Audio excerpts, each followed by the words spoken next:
want to talk about attention deficit disorder, something I know a little bit about because I really think I've had it since I was a child, but was never diagnosed with it. But what about attention deficit disorder and your dogs and your cats? A study involving over 11,000 dogs demonstrated that the gender, age, and breed of the dog, as well as the behavioral problems and certain environmental factors, are connected to hyperactive, impulsive behavior and inattention, attention deficit disorder. Having trained over 40,000 dogs in my lifetime, so many of the dogs I've worked with really suffered from this, but it wasn't known what it was. For example, if you have a dog and you're trying to train the dog and you lose the dog's attention span, a lot of trainers and behaviors would jerk the dog harder or be more aggressive with the dog, not even understanding that the possibility the dog's attention span is gone. There are certain dogs over the years I've worked with whose attention span was so small that I had to work with them several times during the day, or their guardians worked with them several times during the day as well. Uh, with human attention deficit disorder, and animal attention deficit disorder being so parallel, I really is a good understanding of why so many dogs are abused, because people don't understand that the dog just doesn't have that ability to focus at that time. Hyperactivity, impulsive reactions, and inattention were the most common among younger dogs and male dogs. Interesting, male dogs had more, more than that as well.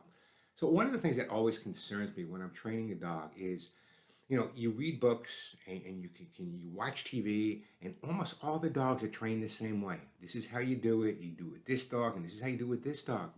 The bottom line is, when you're training a dog or educating a human being, everyone has a different attention span. Everyone has a different way of learning. And that's so important to take that into consideration.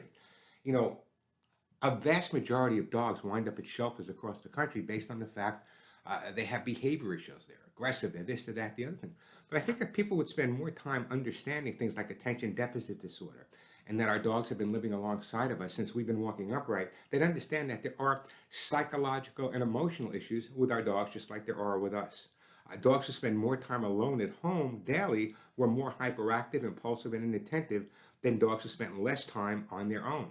So dogs and most of us are out of the house, well, we haven't been during the pandemic, but we are now.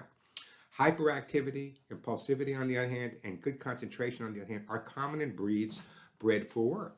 So breeds like German Shepherd or the Border Collie, hyperactive, impulsive, but that's good for them.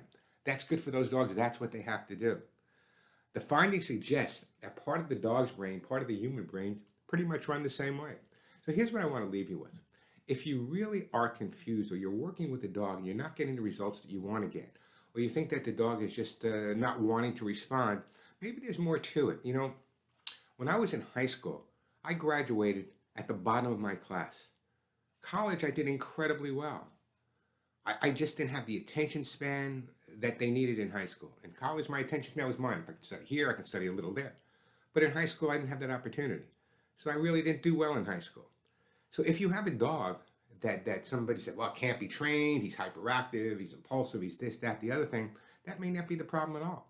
Dogs can suffer with attention deficit disorder.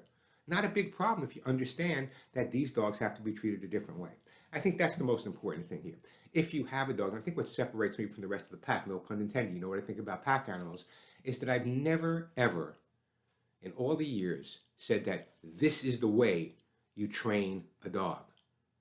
There are many ways to train dogs. All have to be positive, all have to be loving, hugging, and kissing, you know me. But there are different ways. Some dogs have to be short periods of time, 3 times a day. Other dogs, maybe once a day is fine. Other dogs, every other day is fine. So understand your dog, look at him carefully, and make sure you're not correcting the dog for something he has no control over. And don't miss the pet show. We have great advice there all the time.